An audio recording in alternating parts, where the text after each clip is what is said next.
કચ્છ રાજવી પરિવારની રાજાશાહી સમયથી ચાલી આવતી પરંપરા અનુસાર દશેરાના પાવન દિવસે સમી પૂજનનું આયોજન કરવામાં આવ્યું હતું। કચ્છના મહારાણી પ્રીતિદેવીના આદેશ અનુસાર કુંવર ઇન્દ્રજીતસિંહ જાડેજાના હસ્તે સમી પૂજન અને શસ્ત્ર પૂજન કરવામાં આવ્યું હતું। આ તકે કુંવર ઇન્દ્રજીતસિંહ જાડેજાએ સર્વે કચ્છવાસીઓને કચ્છના મહારાણી પ્રીતિદેવી અને કચ્છ રાજવી પરિવાર વતી વિજયાદશમીની શુભેચ્છાઓ પાઠવી હતી। તેમણે જણાવ્યું હતું કે પૌરાણિક કાળથી દશેરાના દિવસે શસ્ત્ર પૂજન કરવાની પરંપરા રહી છે। વિજયાદશમીનો તહેવાર અધર્મ પર ધર્મના અને અસત્ય પર સત્યના વિજયનું પ્રતીક છે।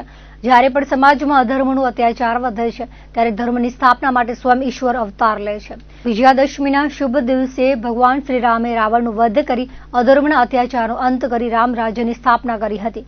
ત્યારથી આ દશેરાના દિવસે શસ્ત્રનું પૂજન કરવામાં આવે છે। કચ્છ રાજવી પરિવાર પણ દર વર્ષે દશેરાના સમય વૃક્ષ અને શસ્ત્રનું પૂજન કરી કચ્છમાં ભાઈચારો કાયમ રહે, સર્વે કચ્છવાસીઓને સુખ સમૃદ્ધિ મળે, દરેકનું જીવન શાંતિમય બને તે માટે માં આશાપુરા પાસે પ્રાર્થના કરે છે।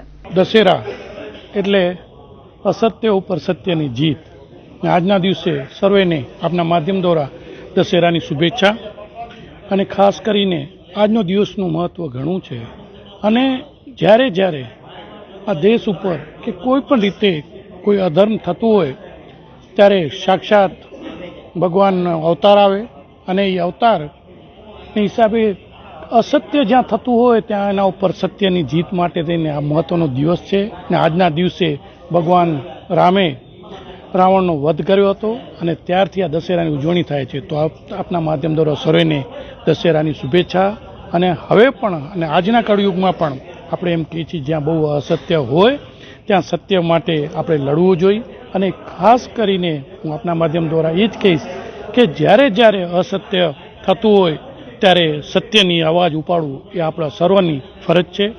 આપના દ્વારા સર્વને શુભેચ્છા અને ખૂબ ખૂબ આભાર।